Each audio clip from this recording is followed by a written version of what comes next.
Danny Manalo grew up in a corner of Quezon City where dreams often wilted before they bloomed. The houses were small, the streets were crowded, and every day felt like a battle his family fought quietly and without complaint. Yet within that noise and struggle, Danny carried something delicate, a voice he never understood, a voice he never believed mattered. The first person who noticed it wasn't a neighbor or a teacher. It was his grandfather, Lolo Ramon. The old man would sit on their wooden balcony every evening, resting his tired legs and watching the neighborhood dim into night. Beside him sat an old vinyl player that crackled like distant fire. On its dusty turntable, Elvis Presley spun endlessly, soft, warm, full of soul. To most, it was just music. But to Danny, those songs felt like home. He was only 6 when Lolo first placed the headphones over his small ears. And something inside him awakened. He didn't just hear the music. He felt it, like a forgotten dream taking shape. Lolo listened quietly as Danny hummed along, his voice soft but unbelievably warm. It had a color to it, a glow the old man had never heard in a child before. And in that moment, he knew the boy was different. Over the years, Danny sang quietly around the house. Never loud. Never confident. He sang washing dishes. He sang sweeping the floor. He sang when he thought no one noticed. His voice didn't sound like a child copying a legend. It sounded like someone who carried the same old soul tenderness, gentle but powerful, fragile but bright. But poverty has a way of silencing dreams. When bills stacked up and opportunities grew scarce, Danny pushed music aside. He worked small jobs, helped his mother, and became the quiet, obedient older brother who never asked the world for more. And then life delivered its heaviest blow. Lolo Ramon, the only person who looked at Danny and saw greatness, passed away after a long illness. His chair stayed empty. His vinyl player fell silent. And Danny felt a part of himself fade into the same silence. After that day, he stopped singing for months. The world didn't ask for his voice. And Danny believed it never would. But destiny, even in silence, keeps waiting. Life moved forward, but Danny did not. After their grandfather's passing, the small home felt heavier, as if someone had gently dimmed the light inside it. His mother worked longer shifts. Liza studied late into the night. And Danny, now the quiet pillar of the family, buried his emotions beneath responsibility. Singing became a memory he avoided, too painful, too connected to the man he lost. Sometimes he would catch himself humming unconsciously, only to stop, almost guilty for feeling something he was afraid to hold on to. Liza noticed everything. She noticed the way he avoided the old vinyl player. She noticed how he slipped into silence whenever someone mentioned music. She noticed the emptiness in his eyes that didn't belong to a young man of 20. Yet beneath that silence, she also knew something else lived, something bright, something powerful, something their grandfather believed in more than his own heartbeat. So she began recording him secretly. Late at night, when the world slept and Danny sang softly during chores, Liza pressed record. His voice, even in whispers, carried a warmth that wrapped around her like a childhood memory. It was a gift too beautiful to be hidden, too rare to be forgotten. But Danny refused every opportunity she showed him. Local shows. Small auditions. Online singing challenges. He shook his head gently each time, convinced the world didn't need him. Then came Thomas Reed. The retired sound technician returned to Manila for a short visit. He had worked with Lolo Ramon decades earlier, helping him with events and performances. When he visited the family, Liza played one of Danny's secret recordings. Thomas fell silent. He closed his eyes. He listened closely. He felt something stir in him, something almost spiritual. It wasn't just the voice. It was the emotion beneath it, the honesty, the rawness, the quiet fire. He asked Danny to sing live, and after much hesitation, the young man did. Thomas didn't smile right away. He didn't clap. He just stared at Danny as if looking at a miracle that didn't know it was a miracle. Finally, he said something that changed everything. "If this voice stays hidden, the world will lose something it will never get again." Those words didn't just reach Danny. They reached the part of him he had locked away since his grandfather died. And for the first time, the door to his destiny opened a little. Liza didn't give him time to close it. She signed him up for America's Got Talent. She booked the ticket. She packed his bag. She made the dream real. Because sometimes, destiny needs a gentle push. And sometimes, a loud one. And Danny was about to discover what happened when the world finally heard the voice he spent years hiding. The moment Danny stepped into the AGT venue, it felt like he had entered another world, a world too bright, too loud, too overwhelming for someone who grew up singing quietly in a dimly lit home. The arena's lights stretched endlessly across the ceiling, like stars pulled down from the sky. Every corner buzzed with energy. Contestants rushed back and forth, producers shouted instructions, cameras hovered like curious birds. For them, this place was familiar. For Danny, it was a universe he wasn't sure he belonged in. He clutched his hands together as he walked. His palms were damp. His heartbeat thudded unevenly in his chest. He wasn't afraid of singing. He was afraid of being seen. For years, he had kept his voice tucked away in shadows. Now thousands of people waited beyond a curtain, and millions more would watch later. It felt like standing at the edge of a cliff while the whole world watched him decide whether to jump. Liza stayed close to him the entire time. Even without speaking, her presence felt like a soft anchor preventing him from drifting away in fear. She kept glancing at him, her eyes filled with the belief he still struggled to carry. Thomas stood a few steps behind, watching the young man he had guided. There was no doubt in his eyes, only calm expectation, like he already knew what the world was about to witness. He had seen countless performers in his life, but Danny carried something different, something deeper. As Danny waited backstage, the distant roar of the audience shook the floor beneath his feet. It wasn't just sound. It was pressure, an invisible weight settling on his shoulders. When a staff member finally called his name, the air around him seemed to tighten. Danny's legs felt weak. His breath caught in his throat. His heart pounded like a trembling drum. He stepped forward, guided by Liza's gentle touch on his arm. The curtain lifted. The stage exploded with light. The judges sat in a perfect row, their silhouettes outlined by the brilliance above them. Simon Cowell stared forward with a quiet intensity, his eyes fixed on Danny from the very first second. The arena looked impossibly huge, an ocean of faces, all waiting, all watching. And yet, in that blinding moment, Danny remembered something small, something soft. A memory of singing barefoot in his grandfather's living room, listening to vinyl crackle beneath an aging needle. That memory steadied his breath. And as he took his place under the spotlight, he didn't know it yet. But the next few seconds would change everything. The arena settled into a hush as Danny stood under the white-hot spotlight. He could feel the weight of every eye in the room pressing against his chest. His breath shook. His hands trembled. And for a moment, he wondered if he truly belonged here, a quiet boy from Quezon City now standing before one of the biggest stages on earth. The music cue hovered in the air like a held breath. Danny closed his eyes, not to escape, but to return. Return to the tiny balcony where his grandfather sat. Return to the soft crackle of the old vinyl player. Return to the only place where he ever believed he might be something more than ordinary. When he finally opened his eyes again, the fear softened. The first note left him not as a performance, but as a memory, gentle, trembling, honest. It floated into the arena like a whisper carried on a breeze. And the room reacted instantly. Simon Cowell, known for his unwavering composure, froze. It wasn't shock.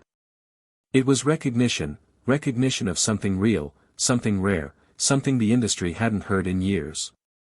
A voice that didn't imitate Elvis, but honored him with soul rather than imitation. Only 10 seconds had passed. 10 seconds, yet the entire arena shifted. The audience leaned forward. Judges exchanged stunned glances. Even the camera operators steadied their equipment as if afraid to miss a single breath of the moment. Danny's voice deepened, warmed, opened like a sunrise, revealing more color with every second. He didn't push.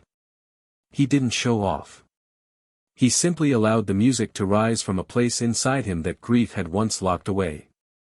His grandfather's spirit seemed to live inside those notes, soft, sincere, carrying years of quiet love. Then came the turning point. Danny held one long note. A note so full of ache and longing that it felt like the sound of someone finally allowing themselves to be seen after years of hiding. The arena didn't breathe. The world didn't blink. Even Simon leaned back slowly, caught off guard by a voice that felt untouched by ego or ambition, only heart. 10 seconds had become a moment people would never forget. And Danny, unaware of the storm he had already begun, continued singing as if sharing a secret only his soul understood. The arena wasn't ready for what came next. Because the Filipino Elvis was just getting warmed up. Danny didn't see the moment the crowd changed. He didn't see the way thousands of faces lifted, stunned, as if struck by a sudden wave of emotion. All he knew was the music moving through him, guiding him, freeing him, pulling him deeper into a place he had been afraid to enter for years. As the song swelled, something awakened in him. It wasn't confidence. It wasn't pride. It was release, like a tightly held breath finally exhaled after a lifetime of silence. The timid boy who once sang only in shadows had vanished. Standing in his place was someone his grandfather always believed he could become. When Danny reached the song's first big crescendo, the arena responded with a force that shook the floor. People rose to their feet long before the final note. Hands flew to mouths. Tears glistened in eyes that had expected just another performance, but received something far more human, far more soulful. He didn't perform like an entertainer. He sang like someone telling the world who he really was. And the world listened. Even the judges were caught in the swell. Howie leaned forward as if trying to understand how such power lived in someone so gentle. Heidi's eyes filled with emotion. Sophia clasped her hands, overwhelmed by the purity of the moment. But it was Simon's reaction that everyone would remember. He didn't move. He didn't blink. He simply watched, with a calm, almost reverent stillness, a look he reserved only for voices that felt like once-in-a-heartbeat discoveries. Danny pushed into another note, stronger, higher, brighter. The kind of note that didn't scream for attention, but commanded it quietly, gracefully, humbly. It was the moment the arena exploded. People screamed. People sobbed. People felt something inside them shift, because Danny wasn't just singing, he was healing something in himself, and somehow, everyone else felt it too. His voice soared across the room like a wave breaking open the sky. The boy who once believed the world didn't need his voice was now standing in front of thousands who never wanted the moment to end. The final note fell like a soft prayer, gentle, glowing, unforgettable. When silence followed, it wasn't empty. It was full. Heavy. Sacred. Then, all at once, the arena erupted into the loudest roar of the night. Danny opened his eyes, shaken, breathless, overwhelmed. For the first time, he realized. He had not just sung. He had arrived. The story begins with a quiet morning that felt heavier than most. The sun had barely risen, yet the world around Ramon Cruz felt unusually still, as if holding its breath for something only he could sense. He walked slowly toward the entrance of the AGT auditorium, carrying an old guitar case and a heart filled with years of unspoken dreams. Ramon's footsteps were careful, almost hesitant, as though each step asked him whether this path was truly meant for him. He had spent most of his life in small Filipino plazas, singing for crowds who came not for fame or spectacle, but for the warmth of music. They remembered him not as a star, but as a gentle soul who sang Elvis songs with a sincerity that touched people deeply.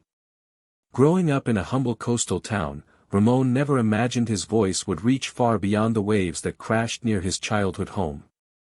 Life had not been easy. There were days when music was the only thing that kept him standing. But through every hardship, he remained soft-spoken, kind, and grateful, qualities that made him loved by those who truly knew him. Beside him, unseen by the world, walked memories of long nights playing in open streets, of family sacrifices, of moments when he almost gave up. Yet here he was, stepping into a building filled with bright lights, cameras, and people who did not know his story, or the weight he carried silently within. As he reached the backstage area, Ramon paused. He felt the air change. This was not the familiar warmth of small-town gatherings. This was America's biggest stage, loud, overwhelming, and full of expectations. For a brief moment, he wondered if he truly belonged here. But beneath his nerves lived a courage shaped by years of quiet perseverance. He was not here to impress anyone. He was here to honor every person who believed he deserved a moment to be seen. What he didn't know, what no one knew, was that this ordinary-looking man from the Philippines was just minutes away from shaking not only the stage, but the hearts of millions across America. Ramon stepped closer to the stage entrance, where the world suddenly felt too big, too bright, and too fast. The buzz of cameras, the murmur of the audience, the hum of the stage lights, everything blended into a blur he could barely hold steady in his thoughts.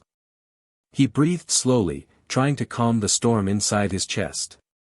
In a quiet corner backstage, his niece Leah watched him with trembling hands. She was young, but her eyes carried a depth shaped by years of watching her uncle work tirelessly, not only to survive, but to protect her after life had taken too much from their family. She believed in him more than he believed in himself, and it was her encouragement that had brought him all the way to America for this audition. Leah stood behind a curtain, clutching the pendant he had given her long ago. The weight of the moment pressed on her just as heavily as it pressed on him. She knew his voice wasn't just talent, it was a story of resilience, of long nights, and unseen battles. And now, that story was about to be placed in front of thousands of eyes, and millions more across the world. As Ramon waited for his turn, he watched other performers pass by, some confident, some nervous, some desperate for a chance at fame. He felt different from all of them. Fame had never been his dream. All he ever wanted was to sing with honesty, to make people feel something real. Then, the stage assistant signaled him. A simple gesture. Yet it felt like the world had shifted beneath his feet. The crowd outside grew louder, and the judges took their seats, unaware that an unexpected whirlwind was about to walk into their lives. Ramon moved forward, each step slow, almost sacred. The stage doorway opened like a gateway to a moment he had never dared to imagine for himself. A strange quietness settled over him, not fear, not excitement, but a deep peace, as if every moment of struggle had led him right here. No one in the building knew it yet, but the silence before him was not emptiness. It was the calm before a storm that would shake America. Ramon stepped into the center of the stage, and the world around him transformed. The lights washed over his face, blurring everything except the quiet thump of his own heartbeat.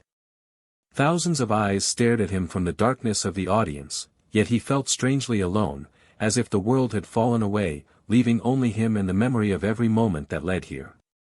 The judges looked at him with polite curiosity, expecting another tribute singer, someone who loved Elvis, someone who tried to sound like him, maybe even someone who hoped nostalgia would carry them far. None of them imagined what was hidden behind Ramon's humble posture, his lowered shoulders, his gentle breath. Then, the music began. A soft instrumental filled the space, floating like morning mist across a silent field. Ramon closed his eyes, not to escape, but to return. To the streets of his small Filipino town. To the nights when he sang under flickering plaza lights. To the quiet applause of people who never had much, yet gave him everything they could, belief. When the first note left his lips, it wasn't loud. It wasn't forceful. It was warm, gentle enough to touch every corner of the room. The audience leaned forward without realizing it.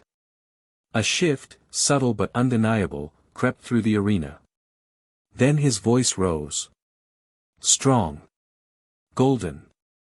Full of a depth that felt almost unreal. It echoed with years of unspoken battles, fears he had swallowed, dreams he had buried and revived countless times. The softness of Elvis's tone lived within him, but it wasn't imitation. It was rebirth, carried by the soul of a man who had endured more than he ever admitted. The judges froze. Not in shock, but in awe. Something about his voice held them captive, like time itself had paused to listen. The crowd erupted to their feet, yet Ramon continued singing with the same sincerity he once gave to small gatherings back home. Every note became a memory. Every breath became a prayer. Every rise in his voice felt like a man finally being heard by a world that had overlooked him for too long. And for the first time in his life, Ramon wasn't just singing. He was shaking America. Then his voice rose. Strong. Golden. Full of a depth that felt almost unreal. It echoed with years of unspoken battles, fears he had swallowed, dreams he had buried and revived countless times. The softness of Elvis's tone lived within him, but it wasn't imitation. It was rebirth, carried by the soul of a man who had endured more than he ever admitted. The judges froze. Not in shock, but in awe. Something about his voice held them captive, like time itself had paused to listen. The crowd erupted to their feet, yet Ramon continued singing with the same sincerity he once gave to small gatherings back home. Every note became a memory. Every breath became a prayer. Every rise in his voice felt like a man finally being heard by a world that had overlooked him for too long. And for the first time in his life, Ramon wasn't just singing. He was shaking America. Then his voice rose. Strong. Golden. Full of a depth that felt almost unreal. It echoed with years of unspoken battles, fears he had swallowed, dreams he had buried and revived countless times. The softness of Elvis's tone lived within him, but it wasn't imitation. It was rebirth, carried by the soul of a man who had endured more than he ever admitted. Ramon bowed his head, overwhelmed by everything happening around him. For years, struggle had been his companion. For years, music had been the one constant that never abandoned him. And now, on a stage he once feared he did not belong to, he stood embraced by the same world that had once felt unreachable. In a matter of minutes, his life had shifted. He wasn't just a humble singer from a distant town anymore. He had become a symbol of hope, a reminder that dreams, no matter how delayed, still had the power to find the light. His journey was no longer just his own. It had become a moment shared with millions. Ramon's audition spread across the world long before he even left the stage that day. Within hours, the performance reached phones, televisions, and laptops in places he had never imagined. People watched not because he looked like Elvis, but because he carried something deeper, a quiet, humble fire that reminded them of what music once meant. Clips of his golden voice traveled from one state to another, across oceans, across borders. Families played it during dinner. Strangers shared it with friends. Elderly couples smiled with watery eyes. Children tried to imitate his tone, unaware of how many years of struggle hid behind every note he had released. Back home in the Philippines, neighbors gathered around old televisions and small phone screens. They recognized the man who once sang for free at local events, the man who fixed his own guitar strings because he couldn't afford new ones, the man who always gave more than he had. Now, the world was giving back to him. Leah stood beside Ramon as messages flooded his phone, messages from people saying they felt hope again, that his voice reminded them of better days, that his performance healed something inside them. She watched her uncle's eyes soften with each notification. He didn't chase fame. Fame had simply found the sincerity that lived in him all along. In the days that followed, news outlets called him the Filipino Elvis, but those who connected with his story knew he was something more. He was proof that greatness didn't always come from wealth, perfection, or perfect timing. Sometimes, it came from a quiet man who refused to let life harden him. Ramon continued singing not for spotlight or success, but for the same reason he always had, to make people feel less alone. His voice became a reminder that dreams could rise from the smallest places, even from a humble town thousands of miles away from America's biggest stage. And though he never asked for recognition, he became a symbol of it, proof that a heart full of humility can shake the world more powerfully than any spotlight ever could. In the end, Ramon didn't just change his life. He touched the lives of millions, one golden note at a time.